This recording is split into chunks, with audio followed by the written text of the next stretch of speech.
데일리베스트 3부 뉴스를 시작합니다. 지금 제 옆에 보시는 사진은 박근혜 대통령을 석방하라는 5개 광고 사진입니다.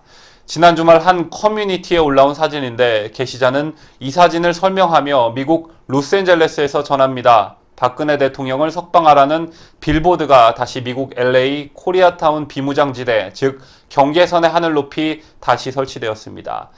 한 달 전에 올림픽 거리에 잘 설치되었던 이 같은 빌보드가 소위 반박 세력과 국정원 뿌락지들이 광고회사에 위협적인 전화질을 하는 바람에 성질난 광고회사가 이를 철거했습니다. 그러나 그 빌보드는 어제 오늘 사이 그때보다 더 좋은 명당 자리에 우뚝 섰으니 벌몬트 3가, 맥도날드 옥상, 앞으로 LA타임즈 등에 보도될 정도의 주목받는 정치 표현의 자유 현장이 내외 국민들에게 전달됩니다라고 했습니다. 또한 제 옆의 사진은 지난 토요일 광화문에서 열린 태극기 집회 영상을 캡처한 사진들입니다.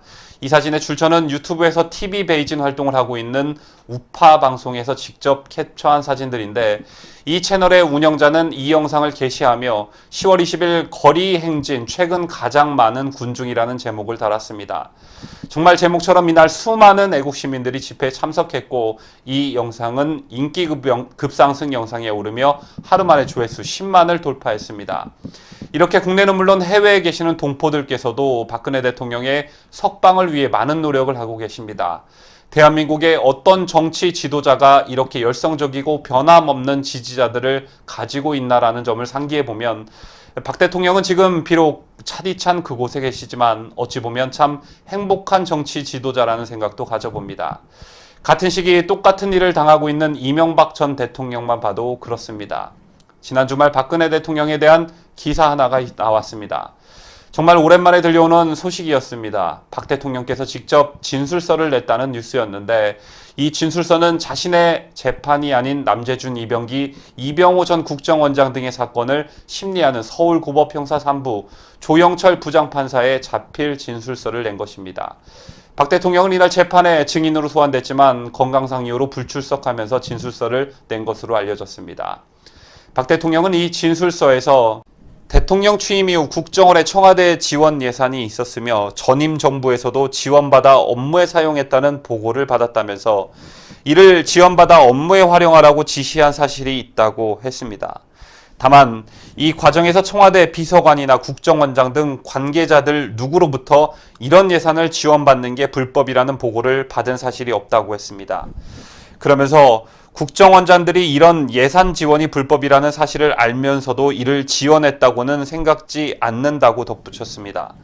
박 대통령은 또 남재준 원장은 제 지시를 비서관에게서 전달받아 예산을 지원했고 이병기 원장과 이병호 원장은 이를 인계받아 지원한 것으로 안다며 대통령이 개인적으로 이를 사용하기 위해 자신들에게 예산 지원을 요청한 것이라고는 생각할 수도 없었을 것이라고 생각한다고 밝혔습니다. 특히 저는 정치를 하면서 부정한 목적의 돈을 받아 사적 용도로 사용한 적이 없다며 이런 저의 성정을 누구보다 잘 알고 있는 국정원장들이 부정한 목적을 갖고 국정원의 예산을 저에게 지원할 수는 없다고 생각한다고 했습니다. 개인의 옷값이나 의료비용, 사저관리 비용 등으로 지출했다는 주장은 전혀 사실이 아니다라고 강조하며 옷값이나 의료비는 개인적으로 지불했고 사저관리비도 제가 사용할 수 있는 예산에서 집행되는 것으로 알고 있다고 진술서에 썼습니다. 또한 열악한 청와대 예산 속에서 경무에 시달리는 청와대 직원들을 위한 목적이거나 청와대 특수활동을 위한 목적으로 사용되는 것으로 알았기에 이를 지원받아 사용하라고 지시했던 것이지 기껏 제 옷값이나 내려고 지원받은 게 아님을 다시 한번 분명히 밝힌다고 강조했습니다. 여러분께서도 아시다시피 박 대통령은 특활비 수수 사건으로 1심에서 징역 6년을 선고받았습니다. 남재준 전 원장 등 전 국정원장들도 실형을 선고받아 현재 항소심 재판 중에 있습니다. 박 대통령은 작년 구속 직전 검찰 조사에서 이렇게 말했습니다. 뇌물수수는 대통령으로서 할 수 없는 더러운 일입니다. 재임 3년 반을 고생인지 모르고 살았는데 검찰은 사람을 어떻게 그렇게 더럽게 만듭니까? 이렇게 박 대통령은 자신의 청렴함을 주장했었습니다. 그리고 이런 박근혜 대통령의 청렴함은 여러 인사들의 발언을 통해서도 알려진 바가 있는데 자, 최근 월간조선과 인터뷰를 가진 정홍원 전 국무총리도 이와 관련한 발언을 했습니다. 지금 적폐청산이다 뭐다 해서 사정없이 칼날을 휘두르고 있는 현 정권 하에 언론과의 가진 인터뷰에서 한 발언이라 신빙성을 더하고 있습니다. 참고로 정홍원 전 총리는 촛불과 탄핵 정국인 2016년 11월 정홍원 전 국무총리가 국민 여러분께 드리는 글을 발표했었습니다. 여러분도 기억하실 테지만 2016년 11월이면 박근혜 대통령과 관련해 편에 드는 말만 했다가는 매장당하는 그런 시기였습니다.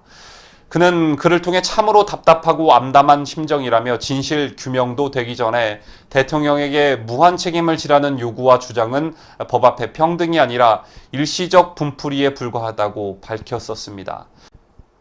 이와 관련해 월간조선 기자가 그때는 이른바 마녀사냥과 각종 추문 등 비이성적인 일들이 있었는데 그를 발표할 때 피해가 두렵진 않았습니까? 라고 질문을 했고, 이럴 때 침묵하는 건 비겁하다고 생각했다며 돌맞을 생각을 하고 발표했는데 돌도 좀 맞았지만 훨씬 더 많은 박수를 받았다고 했고, 해외 교포들 사이에서도 그 글을 돌려 읽었다라고 하더라며 그때를 회상했습니다. 이어서 그를 발표하게 된 계기가 있었습니까? 라는 질문에 그는 당시 박 대통령을 비난만 하면 최고의 성직자가 되는 분위기에서 다들 말도 안 되는 얘기들을 하고 있었다라며, 어느 날 종편에서 한 패널이 얘기하는데 박 대통령은 마치 최순실이라는 사람이 뒤에서 코치를 안 하면 아무 의사결정도 못하는 문외아처럼 얘기를 하더라. 이게 정말 막장까지 갔다는 생각이 들었다고 했습니다. 그래서 이런 거짓이 횡행해서는 안 된다고 생각했고, 동서고금을 막론하고 누가 무슨 잘못이 있으면 사법적 절차를 거쳐서 판결을 해야지 이런 식으로 마녀 사냥을 하면 되겠습니까? 라고 반문했습니다. 이런 정 전 총리의 대답에 기자는 박근혜 정부 총리로서 어찌 보면 편을 들어주는 모습으로 보일 수도 있습니다만 이라고 하자, 정 전 총리는 그것보다 쓸데없이 흥분하지 말고 이성을 되찾아 법적인 결론을 기다리자라는 마음이 컸다면서, 예전에 광우병 소고기 사건도 봤지만 우리나라 사람들이 금방 흥분하지 않습니까? 광우병 사건 어떻게 됐나? 그 사람들 잘못했다는 사과 한 번 없이 그냥 넘어갔지 않았나? 박 대통령 재판도 그런 거라고 봤다라고 했습니다. 그러면서 박 대통령이 뇌물을 받았는데 박 대통령 호주머니에 돈이 있었나? 이런 의문으로 진실을 찾아갔어야 했는데 그게 아니었던 거다라고 자신의 생각을 굽히지 않았습니다. 그러면서 박 대통령의 구속재판에 대한 자신의 소회도 밝혔습니다. 정 전 총리는 처음부터 구속하는 게 참이라며 혀를 차며, 대통령이 무슨 도주나 증거인멸의 우려가 있다고 구속을 합니까? 국사범이나 반역이나 이적이나 나라 말아먹을 죄라면 모르겠지만 그게 아니라면 구속까지 해야 됩니까? 또 구속을 했다 하더라도 구속기간이 만료가 되면 석방해야지 그걸 또 영장을 다시 발부해 구속을 연장하고 하는 모습은 사법정의가 아니라고 봅니다. 라고 했습니다. 인터뷰는 계속 이어졌고 박근혜 대통령의 청렴성에 대한 언급이 있었습니다. 자, 다음은 정 전 총리의 박 대통령의 청렴성과 관련한 발언입니다.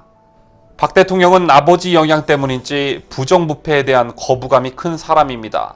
한 번은 내가 아무리 정부가 잘해도 부패 사건 한번 터지면 도루묵이 되니 처음부터 부패 문제는 철저하게 관리를 해봅시다 라고 했더니 나보다 한술 더 떠 당장 일을 시작하라고 하더군요. 총리실에 부패 척결당을 만든 게 그때입니다. 총리를 그만두기 1년여 전에 만든 건데 1년 동안 잡아낸 누수 금액이 6천억 원에 달하는 겁니다. 이런 것들만 잡아내도 복지든 뭐든 더 할 수 있습니다. 이런 의식을 가진 대통령이 자기가 돈 챙기려고 뭘 했다? 나는 그렇게 생각하지 않습니다. 그런 우려 때문에 동생들도 접근하지 못하도록 했는데 말이죠.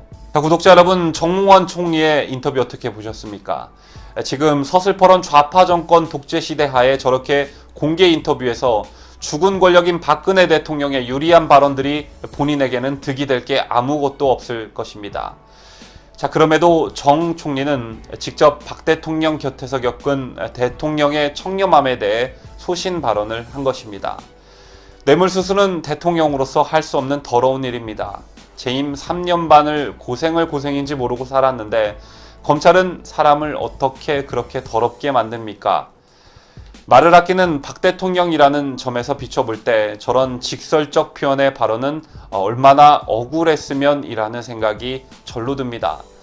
역사는 일어난 사실에 기인하지만 후세에 의해 또한 그 현장에 있었던 산 증인들에 의해 재평가되고 다시 기록되기도 합니다.